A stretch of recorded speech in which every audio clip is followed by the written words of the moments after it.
Microbocaille des Moon. Nous sommes avec Rafaela, 26 ans. Rafaela de Paris, d'origine martiniquaise. Salut Rafaela. Bonjour Davis. Peux-tu te considérer comme antillaise alors que tu es née en France et que tu y habites depuis toujours? Depuis ma naissance. Eh oui.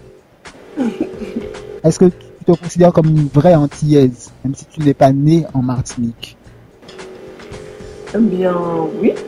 Je pense que le fait d'appartenir à une culture, ça ne s'arrête pas au fait de vivre dans le pays. On peut être martiniquais ou que ce soit une autre origine, et tout en habitant dans un autre pays, ce n'est pas incompatible. Donc je me sens, oui, martiniquaise. Je me sens imprégnée des deux cultures, donc de la Martinique et de la France. Et en général, Pardon? Puisque c'est là que je vis. Ok.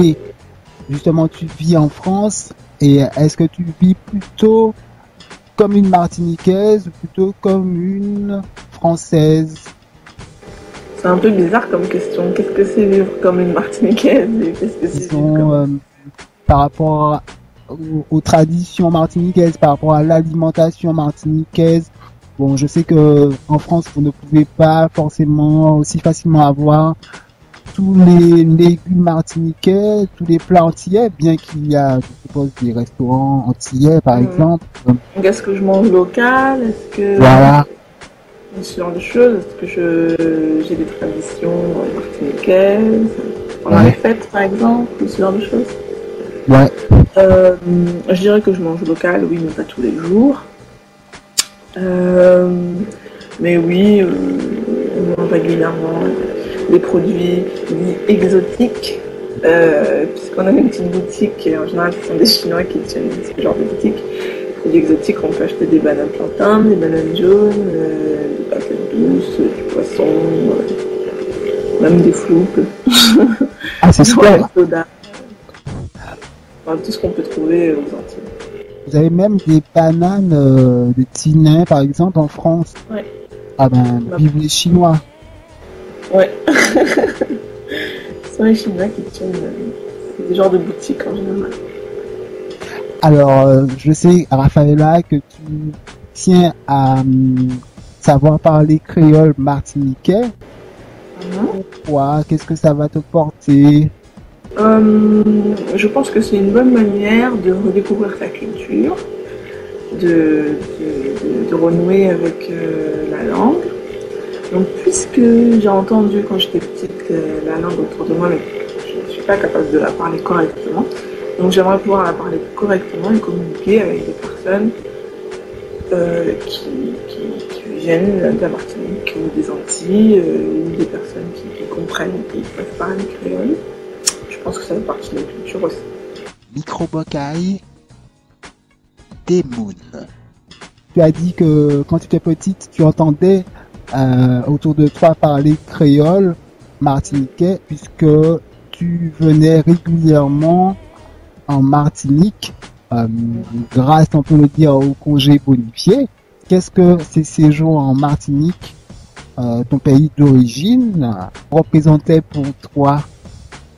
Alors d'abord, j'ai entendu parler créole, mais c'était pas que en Martinique, c'était aussi dans mon entourage, dans ma famille, près de moi, donc en région parisienne. En France? Oui.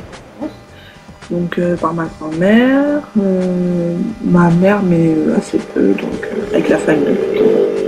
Donc pour revenir à ta question, la Martinique, ça représentait les vacances, le soleil, oui.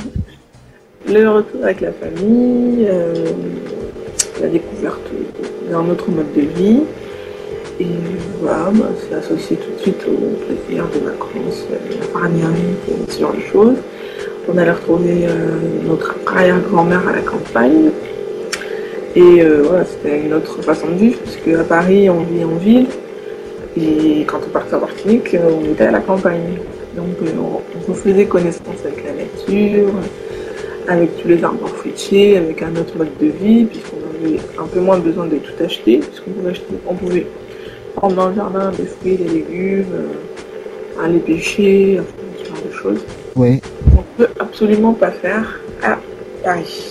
Et d'ailleurs, je crois que, par exemple, juste le fait d'aller récolter, je sais pas, des oranges ou des mandarines ou des noix de coco, c'était aussi un peu une sorte d'aventure. C'était intéressant pour une petite fille. Oui, c'est l'aventure, on grimpe dans un arbre, on cueille un fruit, on le mange. C'est pas quelque chose qu'on fait à Paris.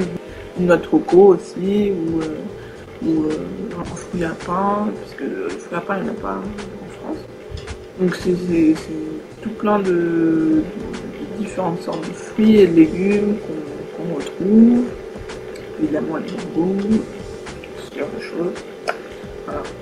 Tu l'as dit, il n'y a pas tout à Paris. Voici ma dernière question. À Paris, comment, dans la vie quotidienne, garder allumée, si je puis dire, la flamme antillaise, la flamme martiniquaise? Je dirais que j'ai pas besoin de maintenir allumée la flamme parce que j'ai pas à me forcer à être martiniquaise ou à surjouer ou quoi. J'ai simplement besoin d'être moi. Donc, dans mon entourage, j'ai beaucoup de personnes martiniquaises, que ce soit dans les amis ou que ce soit dans la famille. Donc, j'ai l'occasion d'entendre parler créole. J'ai pas besoin de me poser 36 questions ou de me dire il faut que je fasse attention. Non, c'est plutôt par plaisir. Voilà. Eh bien, merci beaucoup, Raphaëla, d'avoir participé à Demoun. Dis-nous quelques petits mots en créole. Tu apprends à parler créole en ce moment. Allez, dis ce que tu veux en créole à tous ceux qui t'écoutent. Je suis un peu prise au défaut. Mets-les tout bonnement là. Ah oui. Pas ni problème, ma fille. Nous pouvons forcer. Oh. On joue, on fait pas les barreaux. Merci.